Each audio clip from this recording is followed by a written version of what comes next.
The Time Travelers. The night was still as David sat in his lab, listening to the soft hum of his time machine.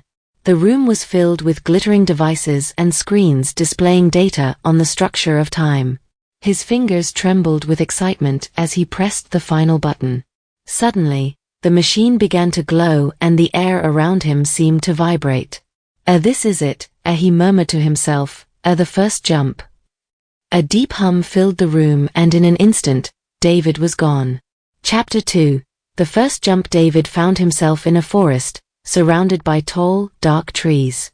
The chirping of birds and the rustling of leaves were the only sounds. He checked his wristwatch. The year was 1853. His mission was clear: to save a scientific discovery from this time before it was lost. As he wandered through the forest, he suddenly heard footsteps behind him. He turned around and saw a figure that looked strangely familiar. It was a man about his age, staring at him with equally wide eyes. Who are you?" David asked suspiciously. "I'm David," the stranger replied. "David from the year 2071. Chapter 3. The Puzzle of the Past. The two Davids sat together and shared stories. The David from 2071 explained that he had come to deliver a warning about the dangers of time travel. He had discovered that constant manipulation of time could lead to terrible consequences. But before they could continue talking, they heard footsteps again. This time, a woman appeared in the forest, also with a confused expression on her face. David?" She asked hesitantly.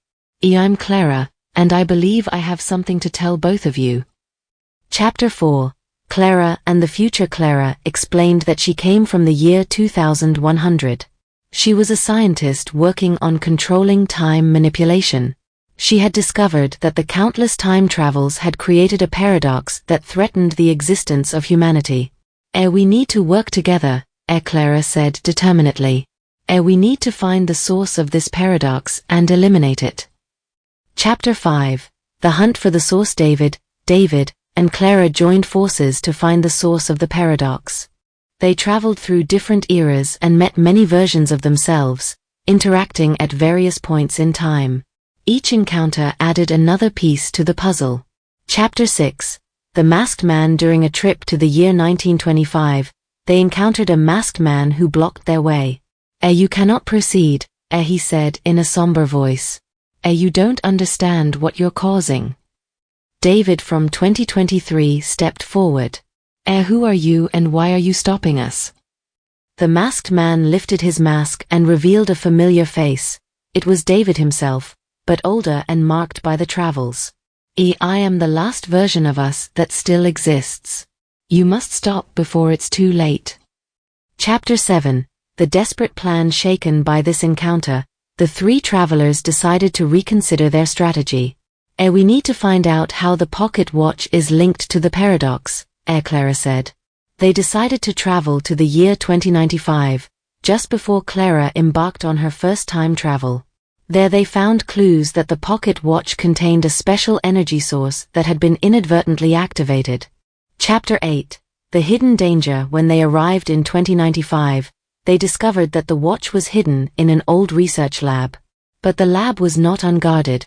A group of time agents, controlled by a secret organization called a Chronos, was also trying to find the watch. Chapter 9. The Battle for the Watch. An exciting battle erupted in the lab, where Clara, David had to fight against the Chronos agents. The agents were well equipped and knew the art of time manipulation as well as they did. But through their collaboration and ingenuity, they finally managed to secure the watch. Chapter 10. The fateful encounter. With the watch in their possession, they traveled back to the point where the paradox began. But before they could destroy the watch, another Clara from a parallel future appeared. Wait!" she shouted. "There is another way." Chapter 11. The Alternative. This alternative. Clara explained that destroying the watch would resolve the paradox, but also undo all the positive changes the time travels had created. Instead, she proposed using the watch to stabilize the paradox and align the timelines. Chapter 12. The Decision. David and Clara faced a difficult decision. Destroying the watch meant safety but also the loss of many achievements. Using the watch meant risk but also the possibility of saving the timelines. After long deliberation, they chose the risky path. Chapter 13. The final act. Together, they used the energy of the watch to stabilize the timelines. It was a risky undertaking, but through their combined efforts, they managed to eliminate the paradox without sacrificing the positive changes. Chapter 14. The new balance. With the paradox resolved and the timelines aligned, David, and Clara returned to their respective times. They knew they had taken a great risk, but also that they had made the world better. Epilogue. The aftermath. David sat in his lab again, the hum of the machines filling the room. But this time, he was more cautious. He now understood the dangers of time and was determined to use his research responsibly. And so he began to write down the stories of their adventures, so future generations could learn from the mistakes of the past. The story of David, Clara, and the many complications they faced together became a legend, a reminder that time is a precious resource that must be treated with respect.